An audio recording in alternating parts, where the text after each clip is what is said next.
Yeah, okay. Thank you very much, everybody, for coming to this talk. I'm actually work for two institutions, University of Southampton and NTU Singapore, and I will be giving you a talk on Picophotonics.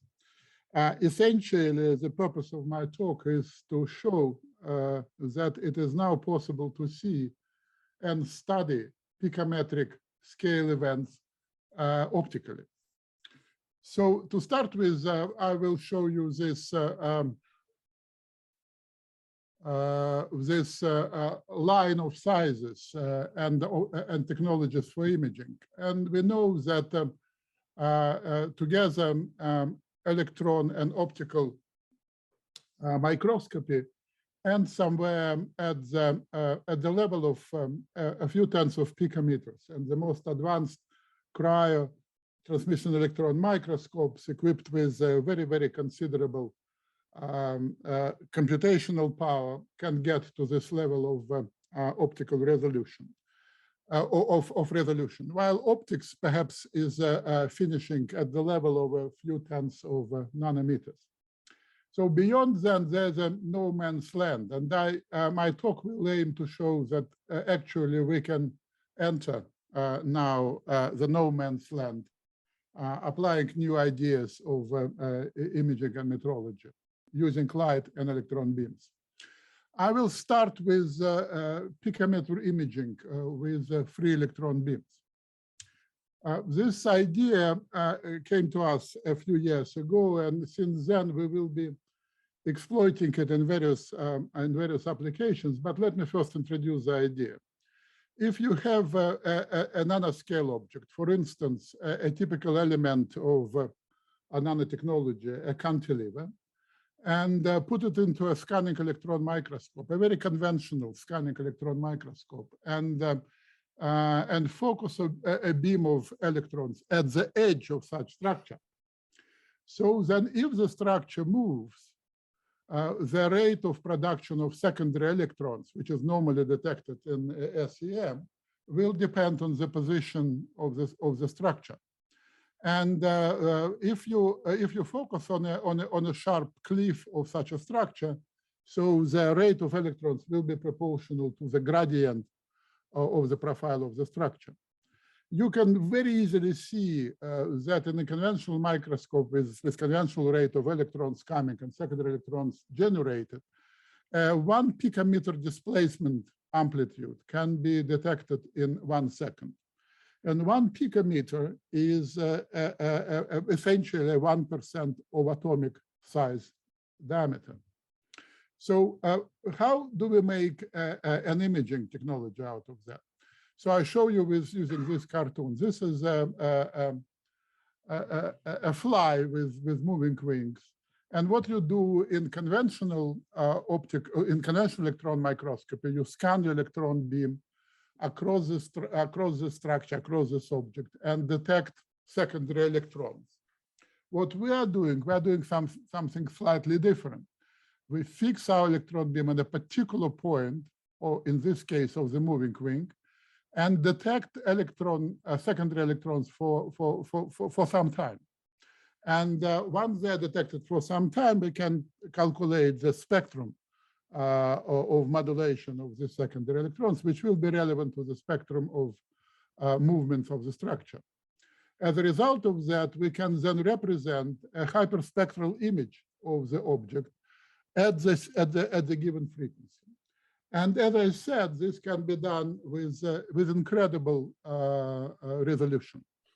So these are a couple of examples of this technique. For instance, this is an iconic image of a flea which was observed by Robert Hooke with his first microscope.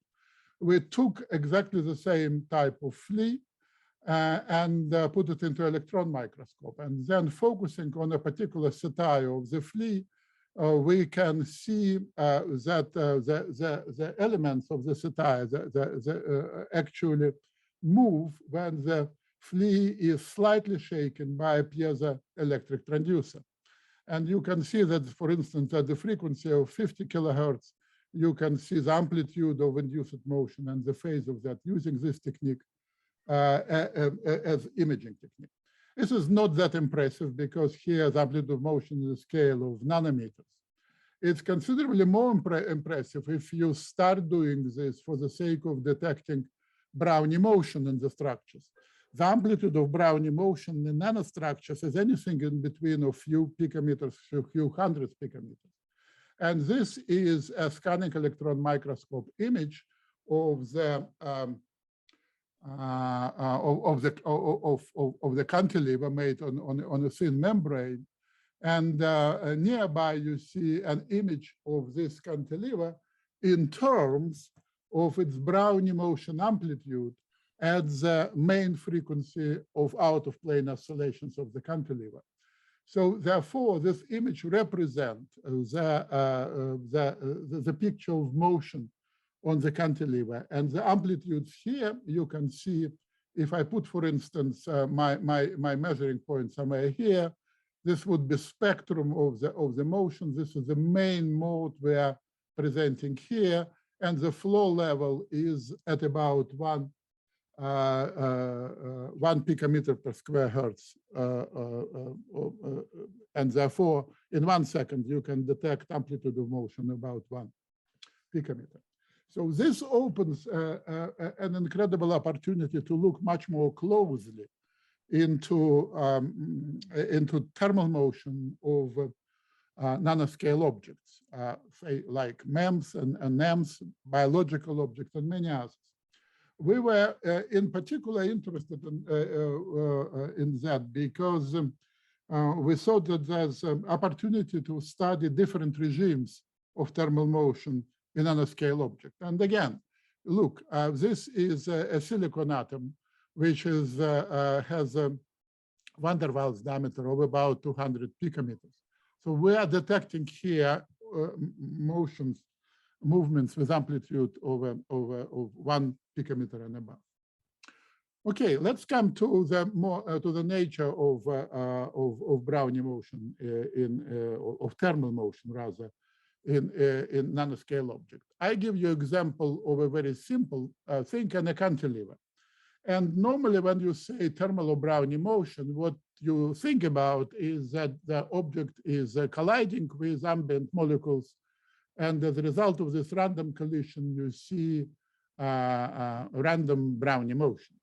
Yeah, this is true, but in many cases of nanotechnology, what is important is not the collision with the external molecules, but rather collision with annihilation and creation of the phonons in the structure. So here we are talking about flexural phonons. So the coherent flexural phonon mode is responsible for the movement of the cantilever.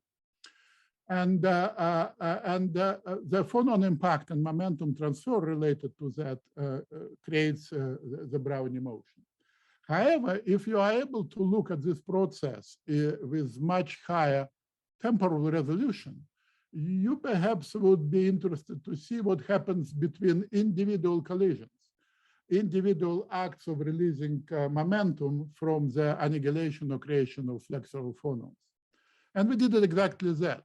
So we created a cantilever, focused our beam at the end of the cantilever, used our technology for detecting amplitude of motion, and traced the motion in time. So this is a characteristic trace of the end of the cantilever. You see that it has chaotic component corresponding to the thermal motion. The spectrum of this motion is presented here. And you see that the main amplitude, as it follows from the Langevin theory of Brownian motion in resonance system, is at the fundamental resonance of the structure. And again, you see noise equivalent displacement, again, about 1 picometer square second. So, however, if you now do these measurements with high time resolution, which of course you can do by simply employing a high-speed secondary electron detector, you will see a very interesting regime of movement. This regime is called ballistic regime. So if you look for the displacement of the cantilever in short period of time, the beginning of this coordinate axis, you will see that the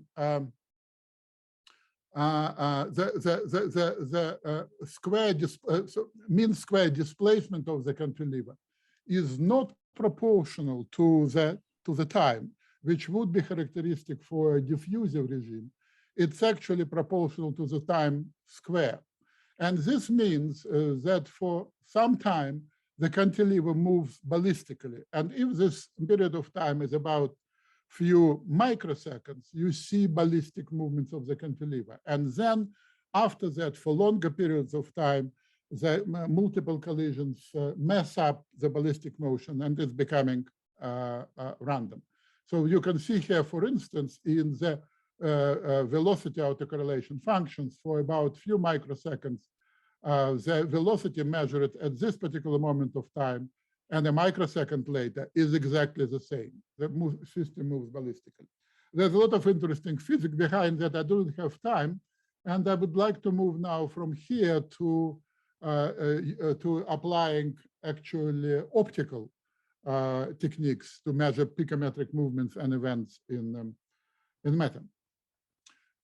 Right, let us start with metamaterials, which is very topical for this particular conference. We have been working on what we call nano-optomechanical metamaterials for many years. And the typical characteristic structure there is a membrane which is cut into beams containing either plasmonic elements or dielectric resonators. And mutual movements of the beam create a change of optical properties of such an array.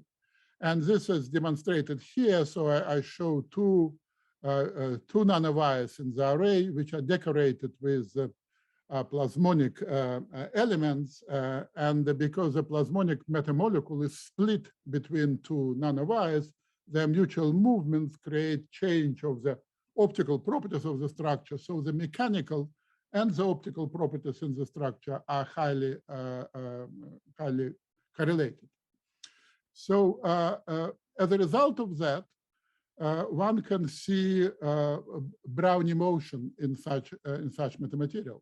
Indeed, if you have an array of beams and they thermally oscillate, so for a typical metamaterial of this type, the characteristic displacement or amplitude of oscillation at the resonance frequency would be about 100, 200 picometers. This is not much. This is only half of silicon atom diameter. But nevertheless, because of the plasmonic enhancement, the change in the reflectivity or transmission of such metamaterial is reaching a good fraction of a percent, which is, of course, quite easy to detect. You simply put your metamaterial into a beam of light, and as a result of that, if you detect the Fourier spectrum of the transmitted or reflected light, you will see peaks of oscillation, of a peak of chaotic modulation of the optical properties of the material by detecting light. So what is important here is that by simply detecting transmission and reflection of the metamaterial, you have access to movements in the metamaterial which are only fraction of atomic size. So picometric scale events may be very easily here to be detected by light. So you can, of course, get into much more complex set of measurements and ideas. And since these elements have nonlinearity and can be controlled in various ways through heat and applied light, you can create a variety of very interesting phenomena. And I will be actually giving shortly on another session a talk on how this can be applied to create new type of metamaterial structures and new type of metamaterial functionalities, in particular parametric and flow care systems. If you are interested, come to next talk. So, but I promised you to talk about picometric metrology and study of the event with light. This looks like a crazy proposition. We all know that it should be extremely difficult to do anything on the picometric scale with light for the very simple reason. So if you have, for instance, an atom, this is a sodium atom, its main D-line emission wavelength is in the visible part of the spectrum.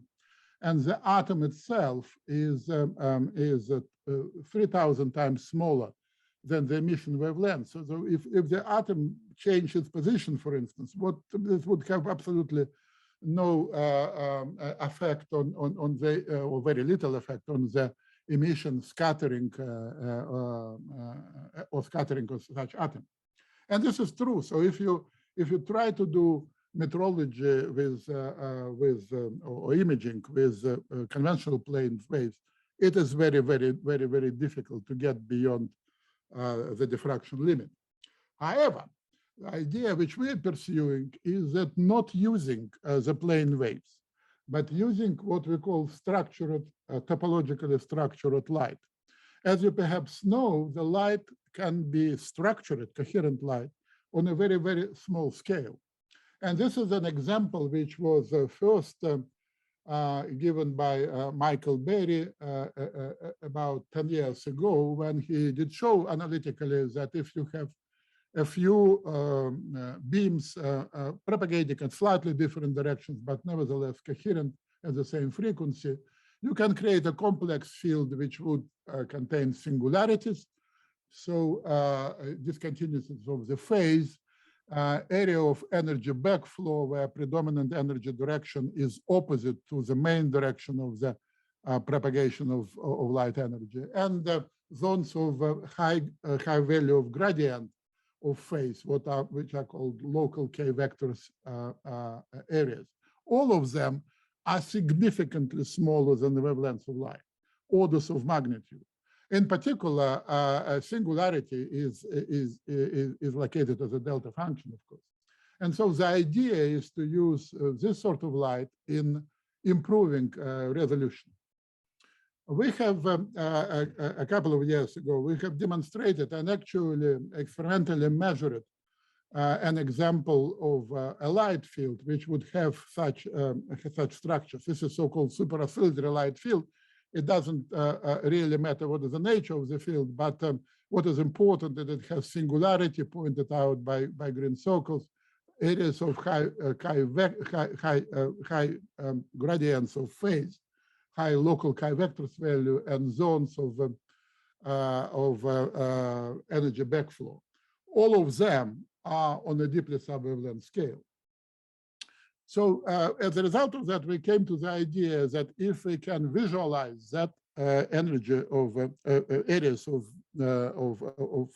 for instance, singularities or areas of high values of local chi vector, we can use it in metrology. And very much the same as you use a conventional ruler and applied it for metrology of object, your resolution will be limited to the half wavelengths of light if you use a conventional microscope to apply to this ruler. However, if you use so-called what we call optical ruler, a structure which creates high light localizations, and these localizations and singularities are much smaller than the wavelengths of light. So then you can improve the ruler accordingly. And we have demonstrated exactly that. So we created a very simple system consisting of a laser, a meta surface, and which creates highly structured, topologically structured light, a simple device to recover positions of the singularities, and then use it as an optical ruler on two mutually moving platforms. In a very, very simple experiment, you immediately have a resolution of about 1 nanometer. But this is a metrology rather than imaging. It is a metrology of macroscopic objects. So what can you actually use it for metrology of the microscopic object? So this is the idea, again, of the same nature. You have this artistic impression of of a small object. You put it into a topologically structured light, and you then detect scattering. And you detect scattering while changing position of the object. And the idea is that detecting scattering at various positions of the object, you should be able to get some information about the object. And the best way of treating that is actually reconstructing the object by using artificial intelligence. And I give you an example of that in a second, but let me just show you that actually this looks very, very promising. So, for instance, this is a phase profile of a topologically structured superoscillatory hotspot, and this is its intensity profile. And now I start moving a small particle across this area and study what happens in the scattered light at various directions, designated here by the position of the detector, and for various positions of the particle. And you see that scattered light become seriously changing when the particle passes through the singularity area. So this actually is a mathematically proven thing, and we now have a considerable amount of analytical theory to explain details of that. But let me go into the experiments first. So I said that the artificial intelligence is a way of doing that. And this is a great area where artificial intelligence can be applied. You know that detecting shape or size of the object through scattered light is an ill-posed mathematical problem. And if you apply conventional analytical techniques, you actually cannot get better than resolution equal to lambda by 2 roughly. The solutions become unstable at this level. However, artificial intelligence, it was found in recent years, is an absolutely perfect algorithm or perfect approach using neural networks and deep learning to tackle this problem, because in the deep learning process, you can have access to really very large amount of information, which will then help to improve the resolution of the system. So we started with something which is not structured light, but simply an object illuminated by light, and then we study the scattering pattern of this object in the limited angular direction. So what we have done, we applied this to measure a width and position of a small slit, a sub-wavelength slit in a metallic film. So in order to do that, we created a training set, which was what we called a physical training set. Essentially, we created a few wafers in which a metallic layer was perforated with slits of different position and different widths. And then we created diffraction patterns corresponding to the slits. And this is a typical example of the diffraction pattern. And then we use it to train a convolutional neural network with this data. As a result of that, the trained network can recognize a diffraction pattern. You can see it here, and associate the diffraction pattern with size and position of the slit. It actually can be done under conventional microscope, but gives amazingly nice result. For instance, if you plot the actual ground truth value of the width of the slit against optically measured, you get a resolution which is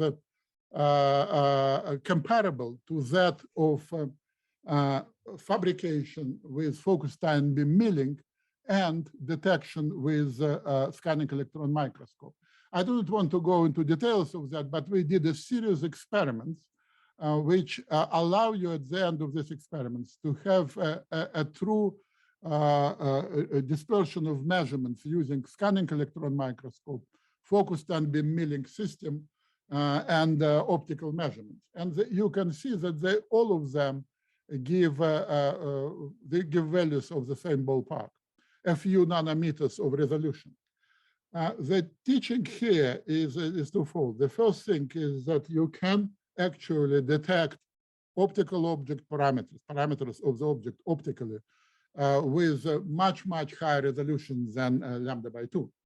And the second thing is that your quality and actual resolution is determined by the quality of the training set. And here the training set is created by Fock-Steinbeam milling of the slits, and it has its own accuracy. And, and this actually is what limiting in this particular experiment resolution of the optical technique, accuracy of the optical technique. So therefore, as usual in artificial intelligence, the quality of the training set is the main thing which determines accuracy of the of the neural network. And with this knowledge, we came to the idea of improving our training set. Here, as I said, the training set is made by milling a large number, a few hundred of elements used for training of the neural network. But can we do better than that? And this brings me to the last section of this presentation, in which I'm extending this beginning of my talk, where we used electron beams, to using optical beams. What about replacing the electron beam with a topologically structured light? And instead of detecting secondary electrons, detecting scattered photons. And then measuring displacement of the beam using light. So this is exactly what we did, but because we were targeting much higher resolutions than 1 or few nanometers, we created what we called in situ training set. It's a very elegant solution in which we created a nanowire sitting in the gap between in a channel between these two sides. And this nanowire can be electrostatically controlled to bend either towards that direction or towards that direction. You simply apply this nanowire is metallized, and you can apply electrostatic voltage to slightly move the position of the nanowire. So this is then becomes the same type of experiment as with the slit. You eliminate your nanowire with light, you see diffraction pattern, you create a training set now by controlling the voltage, different value of voltage to the nanowire, and training your neural network with that. And actually this little video shows how you can actually change the position of the nanowire electrostatically. So once process is done and the training has been performed on in situ on the same object you are going to measure, you can hope for really very good results by applying artificial intelligence. So we now show the network a diffraction pattern which corresponds to the unknown position of the wire, and see what position of the wire was as far as the network is concerned. And here are the results. So this is the result for plane wave illumination. And the training set, as I said, was considerably improved. And we vertically plot error in optical measurement displacement with respect to the ground truth value.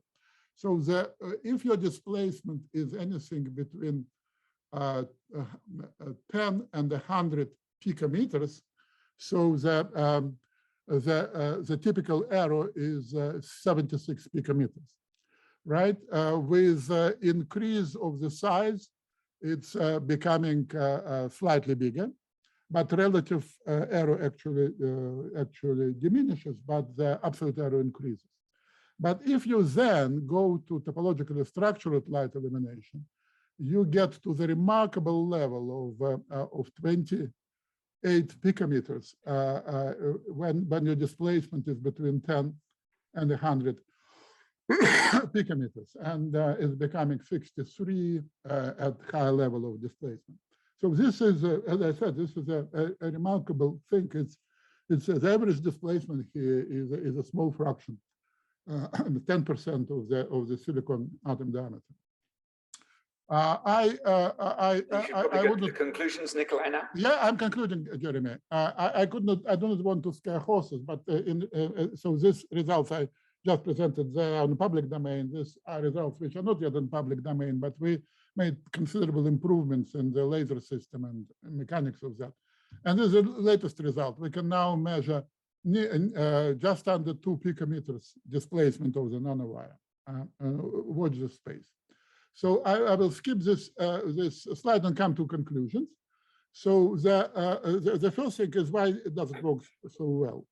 First of all, I already said that the inverse scattering problem, which essentially Fred-Golomb integral equation solving problem, can be done very, very efficiently by well-trained network. So highly congruent with the experiment training sets, as demonstrated here, can give absolutely miraculous results. And of course, topological illumination and sensitivity to small repositioning of the object against singularities gives access to very, very high value of k vectors in the system. And this helps the process. The last slide I have here is the same nanowire. And I said it actually, I can measure 28 picometer displacement, which I do. I now can measure 2, right? But, okay, say 28. But I already told you that its Brownian oscillation is about 100 picometers at the resonance frequency. So what does it mean? It means a very simple thing. We actually integrate the photodetector signal in the CCD array for time which is much longer than the damping time of the Brownian motion. So we integrate and therefore detect the mean value. And this is obvious. But what does also give you an opportunity to think about that if you actually can do this diffraction pattern measurements with high frame rate, which is say a higher frame rate than the damping time of Brownian motion, you can have access to the dynamics of Brownian motion in using optical techniques. So this is exactly what we are doing. We are now having high frame rate cameras, which will soon allow us to do to study the Brownian motion dynamics and fundamental physics at that level in nanostructures and opening the dynamics of the picometric world. This is the end of my slide. I think this is a first cut into the field of picophotonics in the sense of detection of picometric scale event, and this open opportunities for metrology and various forms of optical imaging, which we are working on, study of Brownian motion, studying of new mechanism of switching, various optical and optically assisted forces, and dynamics of light-driven machines, and many, many other things. In particular, actually, we hope that at some stage we will be able to see things like movements of the spikes of the viruses and apply this to biological imaging. Thank you very much. And there's quite a lot of people involved here in Southampton, where I'm currently now, and in Singapore in this work. And thank you, Jeremy, for your patience. Thank you, Nikolay.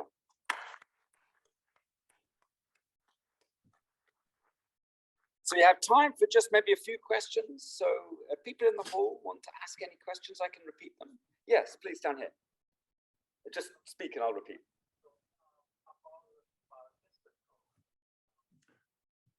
Jeremy, you need to repeat the questions for me. I will, but do we have a microphone?